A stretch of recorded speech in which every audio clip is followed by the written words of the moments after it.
I guess I always knew. There was always some kind of attraction. I was really young and tried to be accepted, and so I did what everybody else was doing.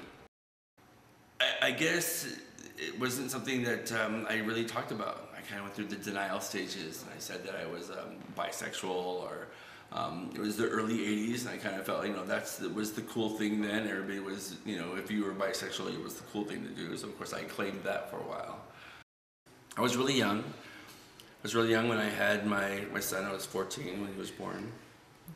Okay. And it was really hard, really difficult.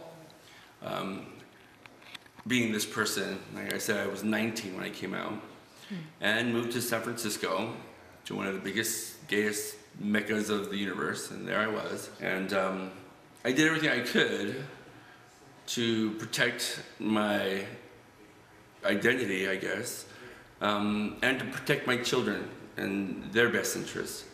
My son was 14 years old, and he came to me, and I knew something was wrong. I thought he was getting beat up at school, or somebody was stealing from him, or he was having a hard time with somebody or something. And finally, I pulled it out of him. And I was like, "You're very lucky you have a father like me." And he flipped out, and he started crying, and he didn't blame me, but he told me I made his life very difficult. He said it was really hard for him, and that I could have made it a lot easier for him. I make a safe haven, a safe place for people to be who they are. And I will continue to do that. I will. I think this community, any community, needs to have this. Yeah. First time I had feelings toward a guy, I guess. It was my teacher. Say that again? It was my teacher that had feelings toward a guy. Yeah. Mr. Cole. Yeah, he was pretty sexy in shorts. I was getting ready to go out, and my mom asked me where I was going, and I told her I was going to the bar to hang out with my girlfriends. And she's like, "What bar?" And I was like, "The Bull." And she's like, "No, you're not going to that faggot bar." She asked me, she's like, "Are you gay?" And I was like, kind of stumbling over the words, but I said, "Yes, I am." And then she asked if I was gonna have a kid, and I was like, "Possibility." And she started crying. And that night, my mom found my bottle in my room, and she got a little drunk and called my dad up, called my aunt, and then two of my other relatives, and told them that I was a faggot. It's a really good story, and it opens people's eyes of what people have to go through. It's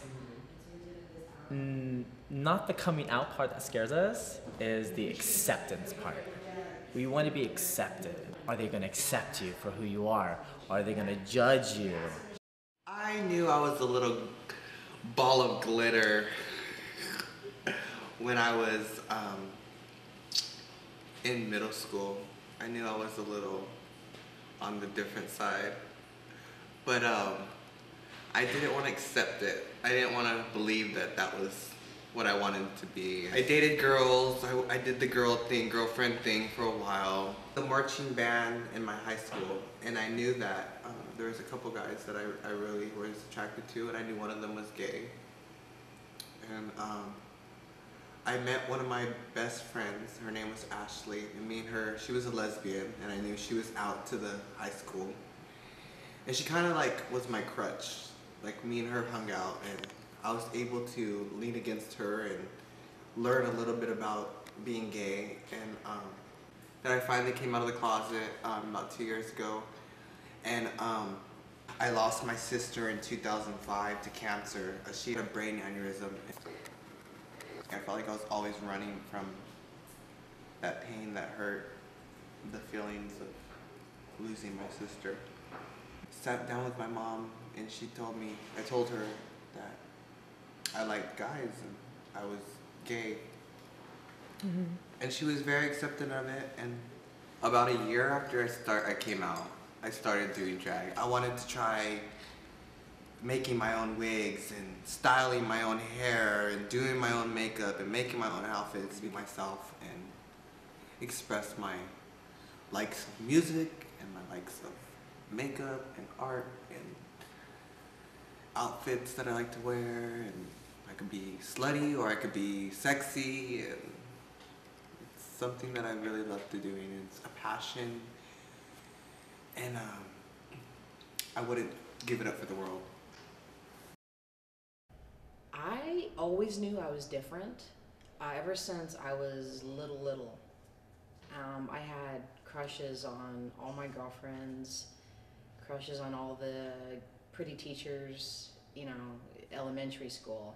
I tried dating guys. I thought maybe it was a certain type of guy I just wasn't into, white guys, Mexican, black. It wasn't any guy that I would have been into. So I realized about 18 that I was gay. I was actually outed when I was 15 years old. My sister outed me. I was dating a girl who was older than me that I worked with. She was 22, I was like 15, 16. And she and my sister had some mutual friends. And it got back to my sister that I was dating a girl. What I thought was kind of cool about the situation was my sister had shared an experience with me that she had had with the girl. So it's kind of like we had something in common. So I felt safe in a way. I was sick about it. I remember taking a shower and my stomach hurt and I was sweating and the shakes. And it was like I had to say it. I had no choice because I couldn't stand the feeling of being so close to what I was about to do and getting over it. And once it came out of my mouth and my parents were okay with it, it was like 1,000,000 tons being lifted off of my shoulders that I had carried for 24 years. So it was tremendous, and of course, it felt so good, and just it was kind of like whew. And then then my dad just unmuted the remote, and we went ahead and watched the football game. It was like back to life. It was no big deal, you know.